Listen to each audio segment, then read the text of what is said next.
bonsoir à tous une fois de plus, vous êtes bienvenue à tous et à tous ceux qui nous regardent sur cette émission, qui est la vôtre bien entendu, cette émission consacrée au football, à notre passion. 4 experts, 1 heure d'émission, discutant, échangeant justement sur la passion qui nous anime, c'est-à-dire le football précisément. Aujourd'hui je suis accompagné de Malcolm, notre spécialiste du football allemand. Salut, ça va? Tout va bien? Ça va, ça va. Bonne semaine? Oui, bah, très bonne semaine. On a repris cette semaine du côté de l'Allemagne. Tout va bien. En forme du côté de la Bundesliga. À ma gauche, l'homme que l'on appelle le Duc. L'homme qui est appelé le Duc partout, Le Duc du 77. Partout où il va. Il est appelé le Duc. Monsieur, bonsoir. Bonsoir. C'est sa première, soyez indulgents avec lui, mais vous allez voir comment ça va bien se passer. On n'a aucun doute là-dessus. Les premières, ça fait toujours après. Et après, mais ça va bien se passer, on n'a aucun doute là-dessus. Et à ma droite, Monsieur Yannico, le Catalan. Comment va? Très bien. En forme? Et vous? Parfait. Catalan et bien sûr Marseillais aussi. Hein? C'est ça le problème. C'est bien de le préciser. Il y a un Marseille et il y a un Barça. Donc, On a mis un Parisien à côté d'un Marseillais, ça va être très fort d'entrée de jeu. Mais ce qu'on va faire, c'est qu'on va aller sur un autre pays. On ne va pas démarrer tout de suite avec la France, on va aller directement du côté de l'Angleterre.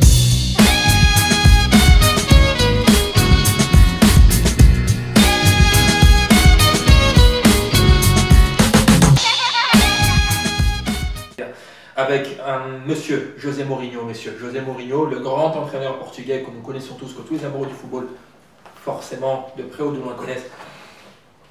José Mourinho, ça va mal pour lui, monsieur. Ça va très mal pour lui, 2 défaites en 3 matchs. José Mourinho, celui qui se fait appeler le Special One, qui n'est plus forcément spécial depuis un petit moment. Démarrage assez poussif, voire même extrêmement négatif pour José Mourinho. La question, elle est simple, messieurs. Est-ce que c'est terminé pour José Mourinho? Est-ce que la plus-value, est-ce que la beauté de José Mourinho, est-ce que ce côté spécial de José s'en est allé? Est-ce qu'on est maintenant en spécial normal de José Mourinho? Le Duc. Après, je dirais, Mourinho, c'est un très grand coach. Il a prouvé qu'il pouvait faire pas mal de choses avec peu de moyens. Donc je pense qu'on ne peut pas le juger que sur 3 matchs. Il faut lui laisser le temps, qu'il se mette en place, qu'il voit ce qui va et ce qui ne va pas, qu'il trouve des solutions.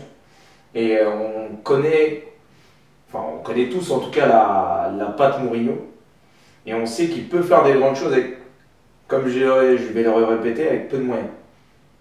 Donc moi je lui laisserai le temps.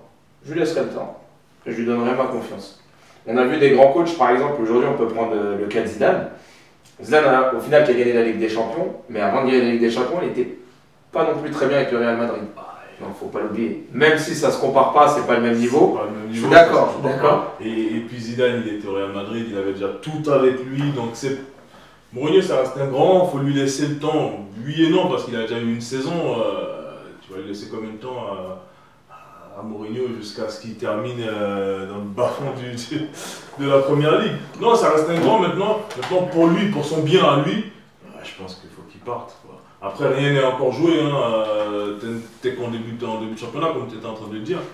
Mais ouais, faut qu'il prenne le taureau par les cornes et qu'il se trouve un nouveau point de chute. Parce que l'Angleterre, ça va être compliqué là cette année. Parce que tout le monde s'est renforcé au fait. Ouais. Et Manchester. On peut pas le condamner déjà à 3 matchs. Hein. C'est sûr, mais ça s'annonce déjà très compliqué parce que après tu as le jeu, tu as aussi les prémices En fait, c'est ça, c'est plus au niveau du jeu, ouais, du football pratiqué, du contenu, c'est ça qui fait peur en fait. Voilà. Ça fait longtemps qu'on n'avait pas vu Manchester jouer à ce niveau-là. Ce qui complique un peu l'affaire de José Mourinho, messieurs, dites-moi si je me trompe. On le voit encore à la fin de ce match en sortie journalistique, à la fin en zone de presse. Tout le monde attendait la réaction de José Mourinho. Comment il allait rebondir après cette défaite assez lourde face au Tottenham du Lloris.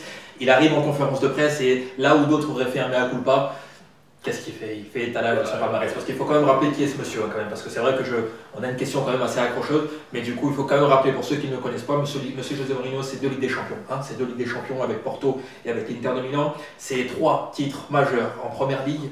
C'est une Ligue Europa aussi avec Manchester United. C'est quand même un entraîneur qui, partout où il est allé, il a gagné. Maintenant, est-ce que c'était la chose à faire en terminant ce match d'annoncer, de venir et encore une fois faire étalage de son palmarès auprès des journalistes en expliquant qu'en effet qu'il était le seul entraîneur en Première Ligue aujourd'hui à avoir 3 Premières Ligues à la différence des autres qui n'en ont que 2. Mais c'est quand même assez marrant parce que quand même c'est là qu'on voit quand même qu'il calcule exactement ce qu'il dit parce qu'il y a quelques semaines de cela il ne pouvait pas le dire parce qu'il y avait Arsène Wenger qui était encore en Première Ligue et à ce moment-là il n'aurait pas pu utiliser cet argumentaire-là. Mais est-ce que c'est normal? Est-ce que c'est normal et est-ce que c'est tout à son honneur entre guillemets de... Après c'est sa personnalité, Mourinho c'est quelqu'un de charismatique qui se met beaucoup en avant et qui parle beaucoup de lui. Donc moi je serais pour le laisser. Ouais, il a fait du Mourinho à la fin du match. On sait comment il est. Et justement, en fait, c'est ça qui fait son. Oui, c'est ça qui fait ce personnage. Si du jour au lendemain il ne faisait pas ce genre de déclaration-là, je pense que ce serait très compliqué pour lui. Mais il souffre. Hein. Depuis qu'il est à Manchester, le pauvre, il a les cheveux blancs. Limite, il se rase même plus. C'est compliqué pour lui, hein, l'ennemi du côté de Manchester. Bah après, il y a des coachs. Hein. Guardiola, Klopp. C'est pas évident. Ouais. Après, à noter que dernièrement, après le match, Pochettino a quand même tenu à le soutenir parce qu'il a dit qu'il avait tout appris. Il s'est inspiré de Bielsa et de Mourinho. Donc c'est quand même une référence. Respectons le bonhomme maintenant pour lui-même qui se respecte et qui laisse le club tant qu'il est encore en phase de jouer quelque chose.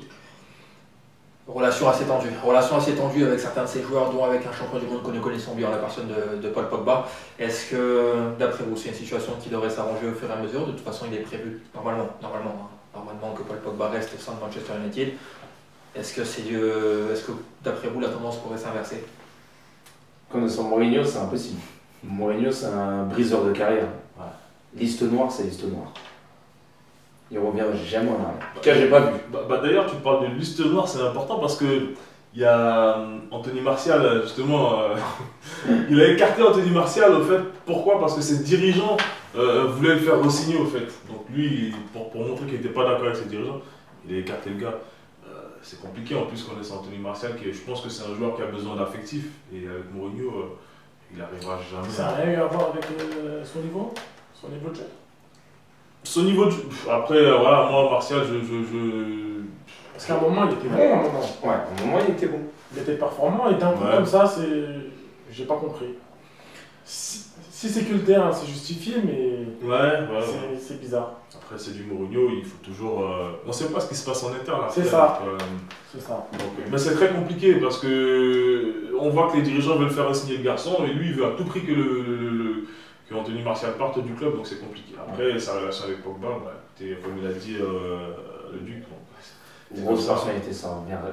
Enfin, j'ai pas vu en tout cas pour l'instant revenir en arrière. Et puis j'ai une déclaration de Mourinho, là tu vois directement la personnalité. Il y a quelques années, quand il arrive, je crois que quand il est à Chelsea, et qui dit qu'aucun de ses joueurs ne doit toucher plus que lui. Bah, déjà, ça montre déjà le. Tu vois, donc ça montre déjà le personnage.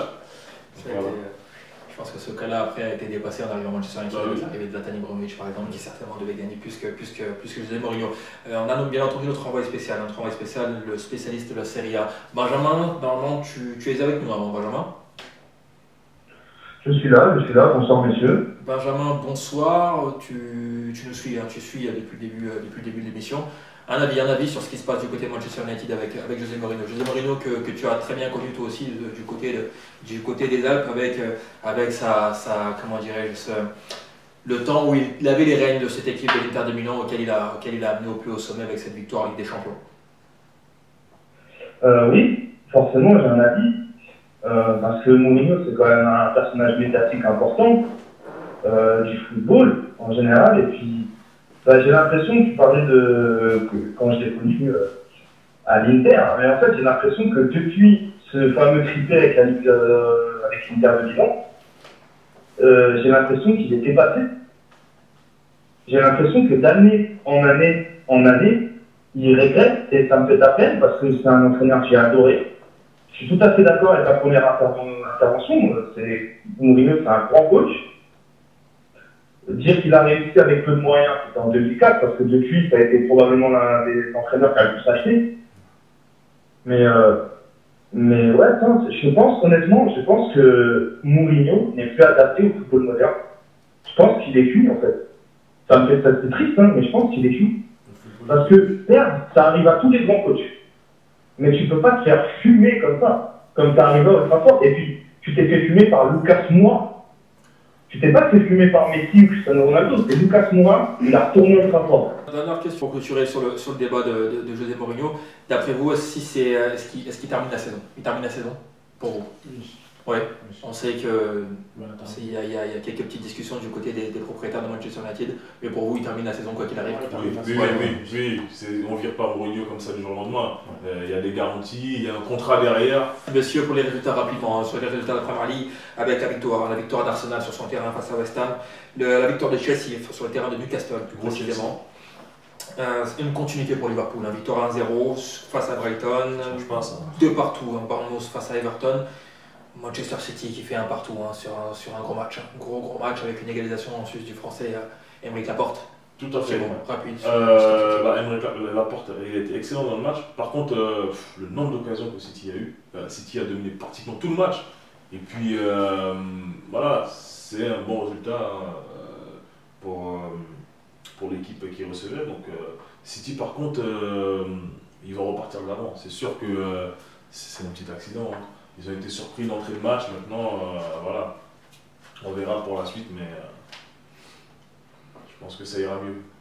Malcolm, le Duc, Yannick et Benjamin, bien entendu, qui est notre envoyé spécial et qui n'est pas forcément avec nous autour de la table, mais qui est avec nous et qui nous entend parfaitement. Hein. Je ne me trompe pas, Benjamin? Je suis là. Parfait. On était en train de parler de la Première Ligue, on était en train de parler de José Mourinho, de son aura et de son palmarès. Il y a un joueur qui n'est plus forcément un joueur maintenant et qui amène tranquillement, au fur et à mesure, petit à petit, à devenir un entraîneur. C'est un joueur qui a marqué l'histoire de la Première Ligue dans la personne de Thierry Henry, de monsieur Thierry Henry. Thierry Henry a fait l'actualité cette semaine, messieurs, avec la fausse arrivée du côté des Girondins de Bordeaux. Il s'avérait qu'en toute finalité, Thierry Henry a refusé de prendre le poste. La question est simple, une fois de plus, messieurs, est-ce que Thierry Henry a bien fait de refuser les Girondins de Bordeaux? Messieurs, on va démarrer. Yannick. Refuser. Déjà, il faudrait savoir pourquoi. Quelles sont les raisons qui l'ont poussé à refuser ce poste. Ensuite, Bordeaux, pour commencer. Est-ce que c'est un bon plan? C'est un bon plan pour Thierry Henry de démarrer avec Bordeaux tout de suite. Alors, quand on a l'aura de Thierry Henry, quand on a gagné autant de titres, quand on est connu dans le monde entier à travers à travers tout ce qu'il a pu faire dans le monde du football, est-ce que c'est un bon plan de démarrer par Bordeaux? Moi, je pense pas forcément, non. Pas forcément. Comme on peut voir son collègue Patrick Vieira, à Nice, il a du mal. Nice, ça joue plus. Ça n'a rien à voir avec le Nice d'il y a 2 ans. Donc, pour commencer, pourquoi pas faire comme Zidane? Commencer avec une réserve, tout simplement. Pourquoi pas la réserve d'Arsenal? Pourquoi pas commencer avec une réserve, en même temps passer ses diplômes, et voilà, tout simplement. Que commencer de se jeter là, Patrick Vieira, peut-être qu'il va mal commencer, après il aura du mal à trouver un autre club. C'est compliqué. Oui, il a déjà entraîné, il a fait ses preuves en MLS, c'est ça. Ouais, mais après MLS, bon. Et puis il a été bon résultat. Et puis quand tu parles du jeu de Nice, je pense qu'il leur faut plus un attaquant. Là, le sujet il n'est pas là, mais le jeu il est là, ils ont la possession, mais après. Ouais, mais avoir la possession dans le football moderne, c'est une chose, mais il faut être efficace c'est derrière. sûr, Garder c'est le sûr. ballon, avoir une possession qui n'est pas dangereuse, non, c'est pas intéressant. C'est mon avis. Dans le même cas, et bien entendu, on entend bien l'avis de Yannick, dans le même cas, Laurent Blanc avait dû démarrer à Bordeaux. Voilà. Et ça, c'est bien déroulé pour lui. Donc du coup, est-ce que, je reviens donc à la question, est-ce que Thierry Henry a bien fait de refuser les Girondins de Bordeaux? Est-ce que c'était pas justement une aubaine pour lui de démarrer peut-être par Bordeaux pour ensuite avancer sur un club un peu plus épais? Une aubaine, oui et non.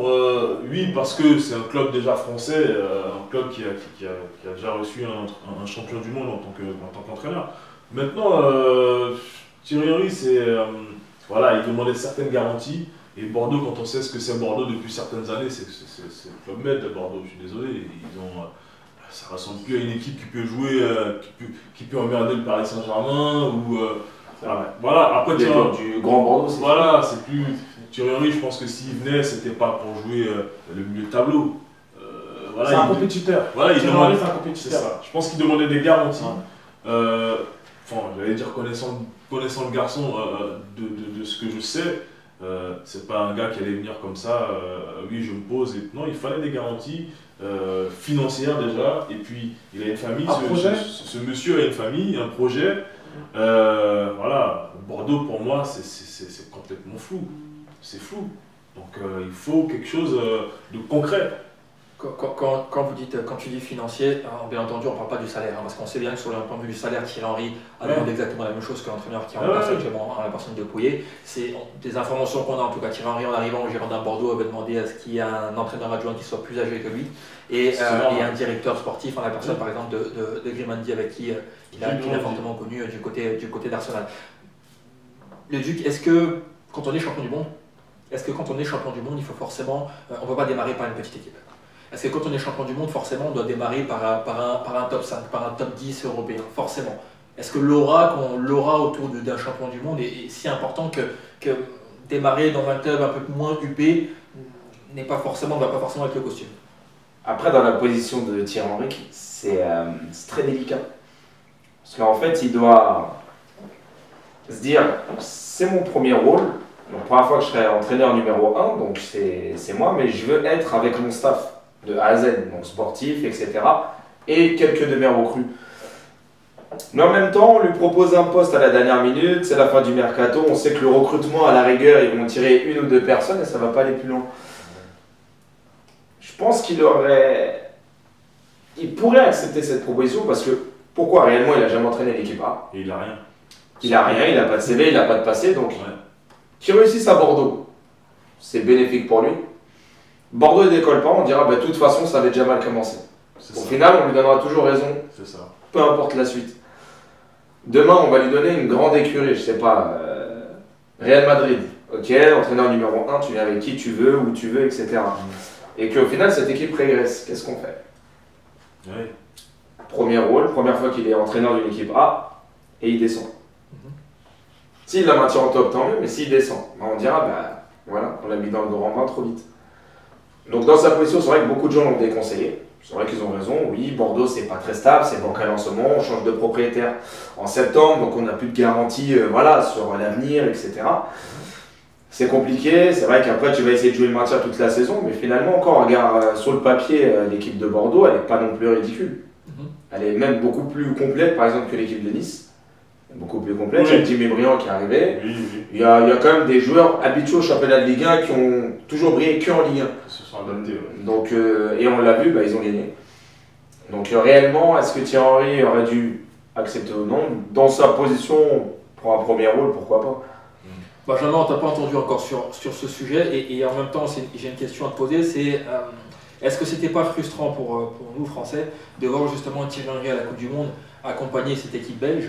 Est-ce que c'était pas une façon aussi de pouvoir le faire sortir, entre guillemets, de ce football étranger, le faire revenir à la maison et le faire démarrer, bien entendu, par une équipe qui se dit ambitieuse en la personne des Girondins de Bordeaux? Benjamin. Ouais, je suis assez d'accord avec toi. C'est vrai que Thierry Henry, quand il parle football, il est toujours intéressant. Il a des idées sur le jeu qui, moi, m'intéressent. Et ça aurait fait du bien d'avoir en Ligue 1. Ça aurait fait du bien.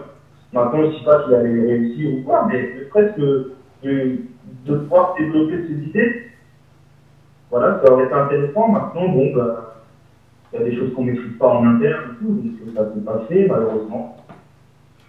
Mais j'espère qu'il trouvera vite un autre job, parce que j'ai envie de voir coacher assez rapidement. Les idées ne font pas toujours gagner, après, voilà. Il n'a pas accepté, maintenant on verra. Là maintenant, le plus important, c'est de savoir que va devenir les Girondins de Bordeaux, qui va entraîner Bordeaux maintenant. Donc, c'est ça le problème, c'est que c'est toujours comme ça chez eux. Qui va entraîner Bordeaux? Qui a envie. Là, on parle dernièrement de Hervé Renard, voilà, un transfert du côté de Bordeaux, ou Vaïd Aïlozic. Non, il faut savoir que le coach Vaïd, c'est pas pareil. Renard aussi est un peu. Donc, faut voir, parce qu'ils ont viré Poyet, je veux bien. Mais les deux qui sont en train de pister, info bande de foot d'ailleurs, sont aussi très très chauds. Donc à voir. J'aimerais bien voir, par contre, j'ai une préférence pour Renard parce que il est parti prématurément du côté du LOSC. Donc j'aimerais bien le voir en championnat de France. Donc à voir ce que vraiment Bordeaux veut. Et puis on verra la suite. On verra la suite pour ces Girondins de Bordeaux. Qui sera l'entraîneur? Quel jeu proposera-t-il? Quelles seront les nouvelles ambitions, en plus avec l'arrivée des nouveaux propriétaires du côté des Girondins de Bordeaux? Parce qu'on sait maintenant, et c'est officiel, M6 est en train de laisser, en tout cas de vendre ses droits. Enfin, M6 est en train de s'en aller des Girondins de Bordeaux et ces fameux Girondins ont donc bientôt des nouveaux propriétaires. Benjamin, tu vas garder la main parce que du coup, on va aller du côté de chez toi. On va aller du côté de la Serie A. Messieurs, place à la Serie A.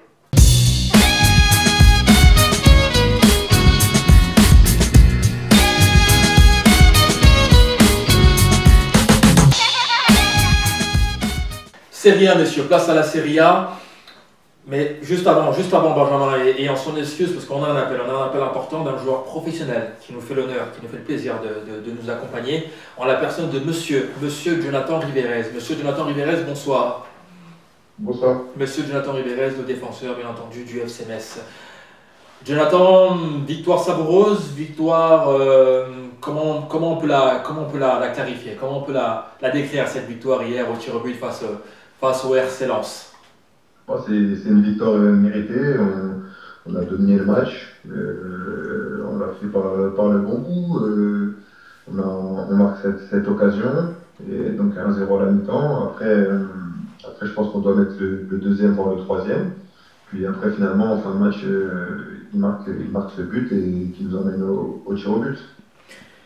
Match important pour le club. On sait que ces matchs de Coupe de la Ligue, c'est une vitrine. C'est une vitrine pour le club, c'est une vitrine pour le football français. Là, c'était face au RC Lens en plus. Ça élimine un potentiel concurrent, en tout cas, dans le secteur de la Ligue 2. Jonathan, comment se déroule ce début de saison? C'est un très bon début de saison. On a un nouvel effectif, un nouveau coach. Donc voilà, tout a bien pris. On est à 5 matchs de championnat et 5 victoires. On a gagné un match de Coupe de la Ligue et le deuxième hier. Donc voilà, on est sur 7 victoires en 7 matchs. Donc c'est un gros début de saison. Après, on a un match très important face à Lens samedi. Et puis après, on va voir ce que ça va donner. Mais voilà, on est armé pour monter en Ligue 1. Maintenant, il va falloir les actes. Jonathan, notre expert Bundesliga, la personne de Malcolm. Malcolm, une question pour Jonathan. Jonathan, salut, d'abord comment tu vas? Ça va très bien, merci. Ok, écoute, on sait que le public messin, c'est un public de connaisseurs. Hier, l'ambiance, comment tu l'as senti? Parce que Lens aussi, c'est chaud, Lens. Ouais, non, c'est vraiment un très gros stade avec un très gros public. Ouais. Malheureusement, hier, il y avait des travaux dans le stade, donc les supporters étaient un peu en hauteur, donc ça faisait moins de bruit, mais c'est un gros public. Après, ce qui est dommage, c'est que les supporters ne sont pas pu venir au stade parce qu'il y a des arrêtés par rapport à la préfecture, tout ça, donc c'est dommage, mais voilà, c'est vraiment un lieu de football et c'est vraiment un stade impressionnant. D'accord. Une autre chose, peut-être que tu ne le sais peut-être pas, il y a 20 ans, le RC Lens était champion de France et se battait pour le titre avec les Messins. Là, cette année, tu penses que ça va être le cas du côté de la Ligue 2? Ouais, je pense que ça va être le cas. Voilà, Lens, c'est le plus gros budget, nous on est le deuxième plus gros budget, donc voilà, tous les deux on fait un gros début de saison. On les a joués hier et on a vu que c'était la meilleure équipe qu'on a rencontrée depuis le début de saison. Donc voilà, je pense qu'on est deux favoris. Donc j'espère à la fin de l'année, les deux vont monter, mais surtout que nous, on sera champions. Après, il faut que sur le terrain, tout aille bien. Ok, ça marche. Écoute, c'est tout le mal que je te souhaite, que vous puissiez accéder à la Ligue 1 avec un titre à la clé. En tout cas, écoute, félicitations en tout cas pour ton tir au but victorieux hier. Et puis on espère se revoir très bientôt. Merci, à bientôt. Jonathan, bien entendu, et on te remercie d'avoir fait le plaisir justement de pouvoir répondre à nos questions ce soir. On espère un jour te voir bientôt, très bientôt en tout cas, autour de cette table. Et j'ai un souvenir particulier à te rappeler plus précisément. Il est supporter monégasque en fait. Je suis supporter de l'AS Monaco. Ça te dit quelque chose? Non, ça me dit rien. Ça me dit rien. Mais ne t'inquiète pas, on aura le plaisir d'en parler. Et j'appellerai mon ami Bosquilia. Ça te dit quelque chose? Voilà, là, je sais que ça te parle. C'est une boutade, bien entendu. Il y avait eu, lors d'un match entre l'AS Monaco et le FC Metz, il y avait eu un petit incident de jeu, mais j'en souris, rien de. Bah, si, quand même, c'était grave un peu pour Oscar, mais c'était pas méchant de la part de Jonathan, et c'est pour ça qu'on se permet de pouvoir en sourire aujourd'hui. Merci Jonathan, merci. Merci à vous. Merci beaucoup. Très sympa, monsieur Jonathan Rivérez, d'avoir pris le temps de pouvoir répondre c'est pas tout le monde qui le fait, c'est très sympa de sa part. À nos questions, et on espère bien entendu très bientôt l'avoir autour de cette table afin de pouvoir échanger avec lui sur le football. On fait le titre. En effet, j'attends juste, on est en train de rappeler de l'autre côté monsieur Benjamin, notre envoyé. Oui. Benjamin, est-ce que tu nous entends? Je suis là. Parfait. Benjamin, donc place à la Serie A, bien entendu. Benjamin, on va pas parler de la Juventus. La Juventus est à 2 victoires et ça s'enchaîne et c'est en train de bien se dérouler du côté de la Juventus. Même si Cristiano Ronaldo n'a pas encore marqué, mais ça va être le cas très bientôt. Je le note. On en parlera la semaine prochaine. Un doublé pour Cristiano Ronaldo ce week-end face au Parmalat. Benjamin, on va parler d'une autre équipe en Serie A aujourd'hui. Ça va être l'Inter de Milan. L'Inter de Milan, c'est une défaite et c'est un match nul. On a énormément parlé de l'Inter lors de cette intersaison, avec l'arrivée en plus du Belge aussi, en la personne de Nainggolan. Ma question est simple, une fois de plus. Tu vois, aujourd'hui, il n'y a que des questions simples.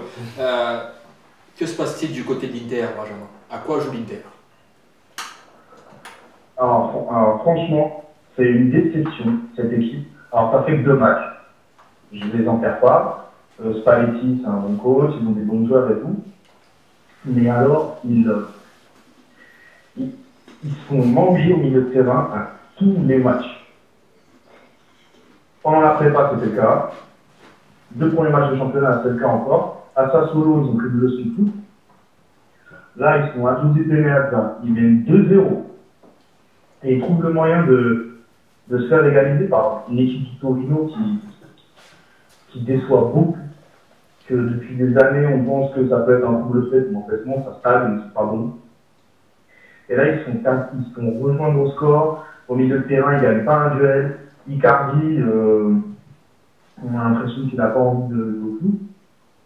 Voilà, déçu, très déçu de cette équipe. Et si ça continue comme ça, ça peut être la blague de l'année en Italie, quand même. Sachant que la Ligue des Champions, ça va arriver vite. Ils sont pas dans un top chapeau. Donc ça peut aussi prendre des proportions assez énormes début de saison pour l'Inter.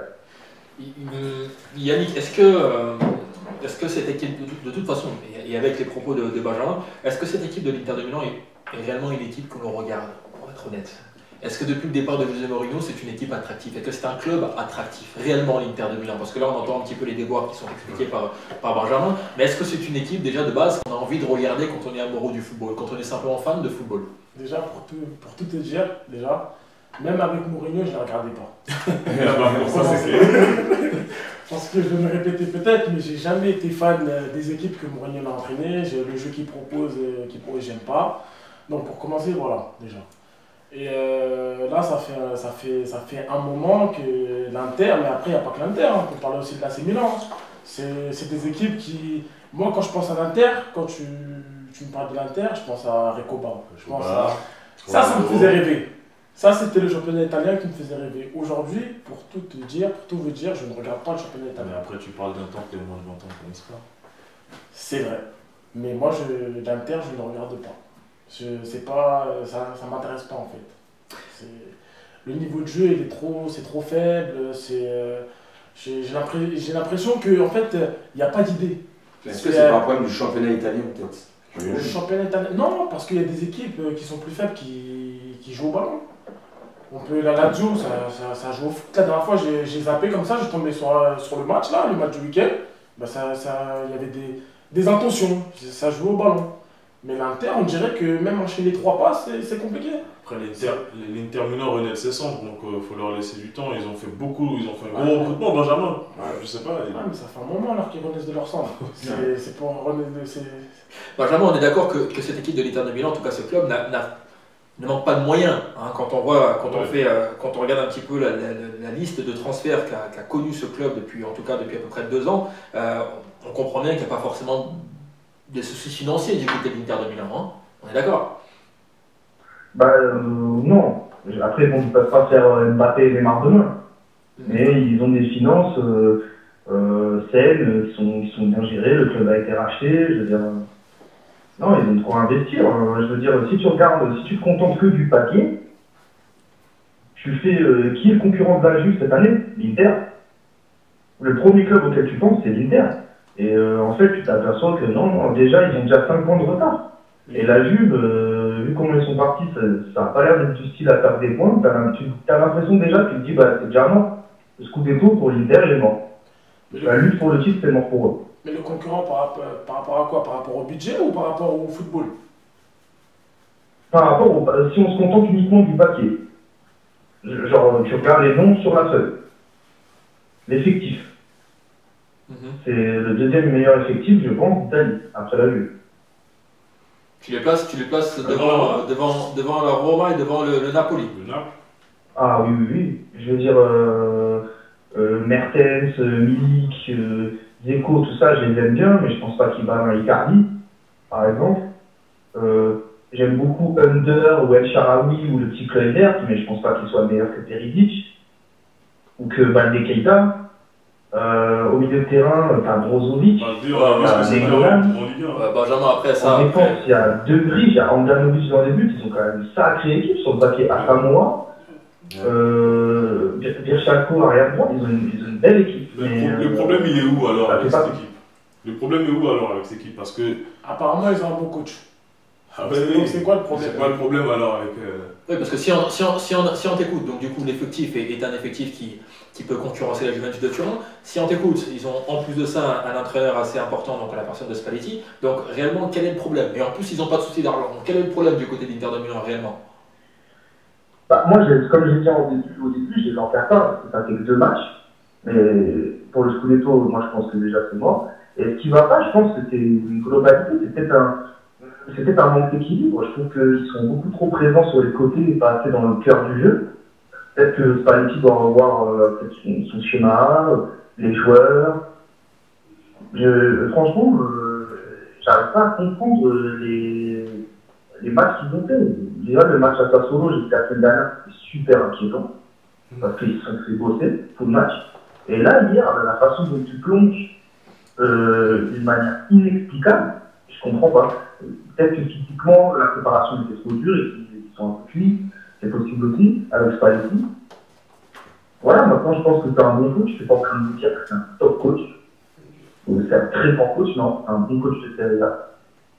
Et voilà, après, pour l'instant, je mettrais plus la faute sur les joueurs, parce que je ne trouve pas assez investis pour le moment. Après, si ça perdure, à ce moment-là, le coach en parlera, mais pour l'instant, c'est des joueurs qui me déçoivent énormément, ils ne font pas les efforts, ils ne dépassent. Moi, je pense les joueurs c'est ça. sur qui j'ai envie de jeter la pierre. Dernière question de Malcolm pour toi, Benjamin. Dernière question afin qu'on puisse passer au sujet suivant. Benji, j'ai une question pour toi. T'as vu le but de Del Flaco? Ouais, pardon. Qu'est-ce que t'en as pensé? Tu penses qu'il va renaître de ses sorts? Tout le monde sait que je suis fan. Voilà, Javier Pastore, il a mis un super but. Et c'est un joueur sublime. Voilà. Quand il est en pleine forme, c'est un joueur qui est magnifique et sa place elle est sur un terrain. Malheureusement, voilà, l'infirmerie, ils sont bons. Il a perdu son temps au PSG. Ouais, perdu son temps, oui, non. Benjamin, tu nous parlais de Pastore, tu nous parlais de ses éclats, que tu étais un super joueur. Ça tombe bien, toute la transition est parfaite. On va parler d'un autre joueur, un joueur dont on attend énormément du côté de la commanderie, en la personne de Monsieur Strootman. Monsieur Strootman du côté de l'Olympique de Marseille, l'ancien Romain. Présentation du joueur, Benjamin. Qu'est-ce que tu vas nous dire sur ce joueur? C'est pour les supporters marseillais qui nous regardent et qui sont attentifs à ce que tu vas pouvoir dire de ce joueur. Moi, je sais personnellement ce que tu penses de lui, mais dis-nous en plus sur lui. Kevin Strootman, déjà, c'est super recrue pour l'Olympique de Marseille. Moi, je suis content parce que pour avoir un bon championnat de France, il faut un Olympique de Marseille fort. Je pense que c'est indispensable. Et Kevin Strootman, ouais, c'est super, c'est un super joueur. Il vient de faire 2 saisons de très haut niveau. On parle d'un joueur qui était titulaire dans une équipe qui faisait demi-finale de Ligue des Champions l'année dernière. C'est un joueur qui a participé à une remontada au stade olympico, on s'en souvient tous. Je pense que Yannick s'en souvient aussi. Ah bah, il peut pas. Et du coup, voilà, c'est un joueur, c'est un peu. C'était pas le sujet. Je suis pas en train de me dire que c'est un à son poste. Mais ça doit être un des 20 meilleurs, je pense, à son poste. Il est ultra complet, il peut faire marquer, marquer. Il a une grinta et une super mentalité. Et puis, bon, on aurait pu se poser des questions à son état physique, sur son état physique. Mais ça fait, là, il a enchaîné 2 saisons, sans problème. Donc, on a envie de croire que ça va continuer. Et puis, Rudy Garcia, Benji, c'est l'entraîneur qu'il a voulu à Rome. Benji, Donc, on a envie que ça continue. Benji, en parlant de Rudy Garcia, je sais que, ouais, comme tu dis, Rudy Garcia, il appréciait particulièrement le bonhomme. Il a surnommé d'ailleurs la machine à laver. Mais je reviens sur son état, sur sa capacité à enchaîner les matchs, donc son état physique. Pour toi, tu penses il est adapté pour le championnat de France, ce joueur-là? Parce que on a échangé quelques messages là, sur l'arrivée de ce joueur-là, où tu me disais que c'était de loin l'un des meilleurs joueurs, enfin, si ce n'est le meilleur milieu de terrain que le championnat de France aurait eu depuis ces 2 ans. Et on n'était pas d'accord là-dessus, hein. Mais dis-moi un peu pourquoi tu penses ça. Pourquoi je pense que c'est le meilleur milieu de terrain? Oui. Parce que je pense que sur les terrains, je préfère bien mettre à place ce que je pense, c'est que je pense pas que ce soit le plus talentueux de tous les milieux de terrain, ni je pense que si on met tous les milieux de terrain à 100%, je ne pense pas que ce soit le meilleur non plus. Maintenant, si on prend les 2 dernières saisons, je pense qu'il n'y a aucun milieu de terrain en Ligue 1 qui a fait les meilleures saisons. Yannick, en tant que supporter de l'Olympique de Marseille, toi, qu'est-ce que tu attends de cette arrivée? Tu attends quoi de cette arrivée? Un milieu de terrain, donc déjà, est-ce que ça te fait rêver un milieu de terrain, Strootman, Gustavo, avec Dimitri Payet en pointe, dans un trio donc, de milieu de terrain, et est-ce que ça te fait saliver en tant que supporter de l'Olympique de Marseille? Et Clayton Ndji en pointe. Avant pas l'oublier, il est encore sous contrat, le garçon. Yannick, ne te laisse pas déranger. Vous allez réussir à le vendre, je pense que c'est une bonne recrue, pour nous. Et je pense que là, Rudy Garcia aura plus de choix. Les 3 premiers matchs, on a vu qu'on avait des soucis en défense. Il a mis Luis Gustavo derrière le premier match. Le deuxième match, il a remis au milieu. Après le troisième match, il a dû le remettre derrière parce que ça n'allait pas. Donc là, je pense qu'avec Strootman, qui lui va jouer milieu de terrain, pour le moment, Luis Gustavo il pourra jouer derrière. Déjà, il y a plus de choix. Déjà. Avant de parler d'un milieu à 2, Gustavo et Strootman, déjà, il y aura plus de choix. Déjà, pour commencer. Après, pour avoir suivi le joueur, avoir vu des matchs du joueur, non, c'est un joueur que j'apprécie. Pourquoi? Parce que c'est un guerrier, c'est un battant. Sa mentalité, en fait, à se marier avec la mentalité du club. Voilà, c'est ça. La ferveur, la détermination. Voilà, on a besoin de ça. On a besoin des joueurs comme ça. Imagine associer. Et je pense que c'est un joueur qui peut porter l'équipe, qui peut faire en sorte qu'on termine la saison dans les 3 premiers. Le Duc, en tant que Parisien, quand on voit une arrivée comme celle-ci, est-ce que c'est une arrivée qu'on accueille de bon augure, en tout cas du côté du Paris Saint-Germain, par exemple, ou en tout cas simplement, on s'est entendu l'amoureux du football, tout simplement. Plus on est content pour Marseille, au moins ils ont, on va dire, ça fait. Ils vont pas pleurer sur le. Voilà, au moins ils ont recruté un joueur de qualité européenne. Voilà, c'est tout. Un très bon joueur. Faut dire que les Parisiens ont marre de jouer contre des joueurs de CFA.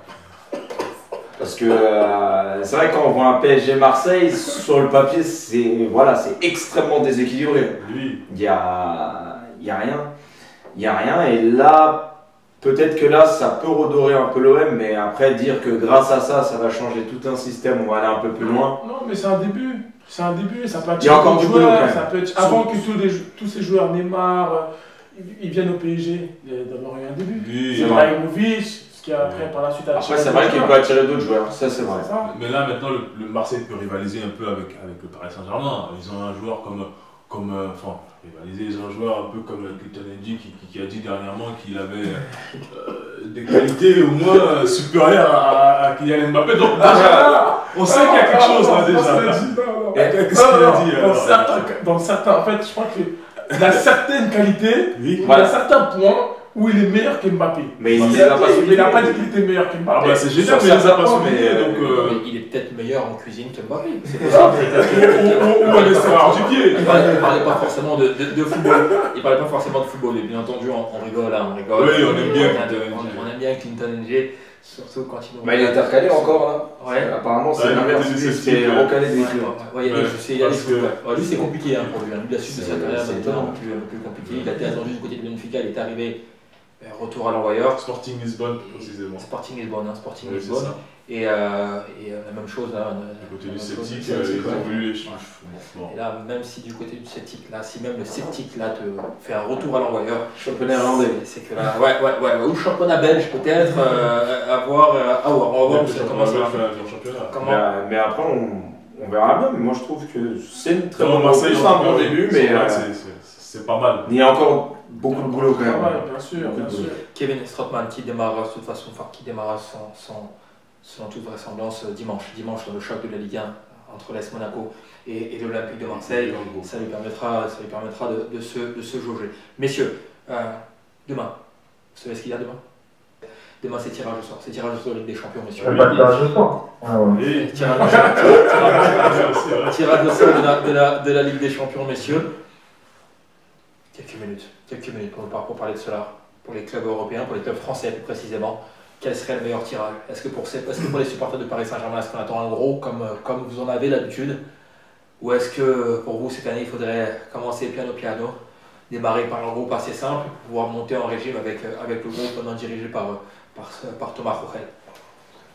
Après, vu la ferveur Coupe du Monde qu'il y a eu en France, et comment, je dirais, par exemple, un joueur comme Mbappé s'est vraiment révélé et affirmé.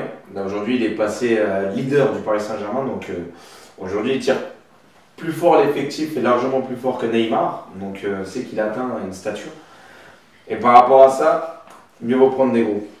Moi, je suis pour que le PSG tombe sur des gros. Oui. Sur des gros, et c'est le moment. C'est le moment. Deuxième partie de saison, on ne sait pas ce qui va se passer, peut-être un relâchement. Oui. Peut-être des blessés, peut-être moins l'euphorie, on est champion du monde et on a encore envie d'aller chercher les titres.